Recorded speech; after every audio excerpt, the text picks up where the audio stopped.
Friends, ఇప్పుడు నేను చెప్పబోయేది ఒక భయానక సంఘటన. ఇది ఎక్కడో జరగలేదు, మన తెలంగాణ రాజధానిలో జరిగిన ఒక యథార్థ సంఘటన. మా ఆఫీస్ మిత్రుడు ఒకతను సరదాగా లంచ్ కబుర్లు చెప్పుకునేటప్పుడు చెప్పిన కథలాంటి నిజం. మా మిత్రుడు మరియు అతని ఫ్యామిలీ కూకట్పల్లి నుండి సికింద్రాబాద్కి షిఫ్ట్ అయ్యారు. మా మిత్రుడి చెల్లెలు ఎంబీబీఎస్ చదువుతుంది. మాటల మధ్యలో తన ఫ్రెండ్ అయిన ఒకతనికి వాళ్ళ కొత్తగా మారిన ఇంటి లొకేషన్ గురించి చెప్పింది. దాంతో షాక్ అయిన అతను ఆమెకు అదే కాలనీలో ఉండే ఒక భవనం గురించి మరియు దాని కథ గురించి చెప్పాడు. ఆ భవనం చాలా సంవత్సరాలుగా పాడుబడి ఉంది మరియు రాత్రిపూట అక్కడ ఎవరు సంచరించరు. ఆ భవనం గురించి కథలుగా చెప్పుకునేవారు. ఒకరోజు రాత్రి ముగ్గురు దొంగలు ఆ భవనంలోకి చొరబడి దాక్కుందాంది అనుకున్నారు.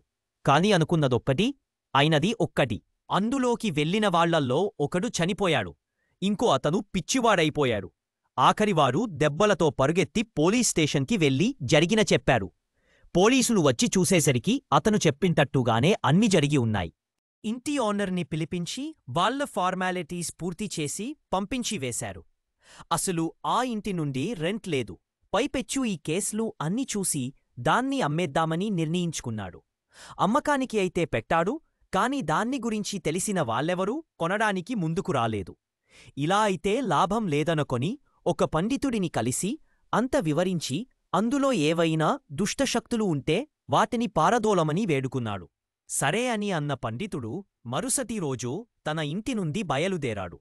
కాని ఇదంతా ఆ దుష్టశక్తి గ్రహించిందేమో. ఆ కార్ మార్గం మధ్యలోనే ఆగిపోయింది. దానికి ఏ ప్రాబ్లం లేదు, కాని ఎందుకో ఆగిపోయింది.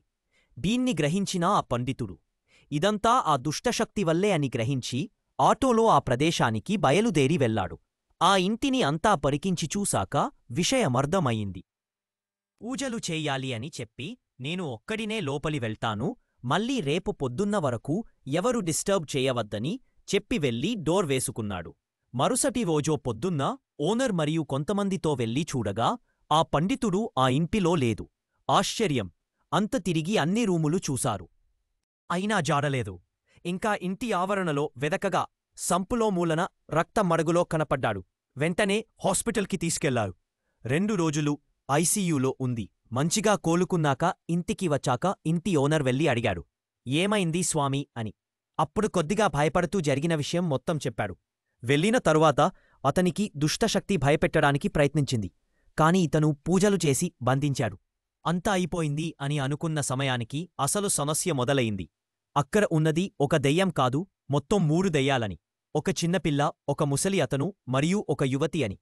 చిన్నపిల్ల మరియు ముసలి అతని ఆత్మలని సులువుగానే బంధించిన ఆ యువతి ఆత్మ తీవ్రంగా ప్రతిఘటించి ఉగ్రరూపంతో ఇతనిమీద దాడి చేసింది. దాని ఫలితమే ఇది అని చెప్పాడు.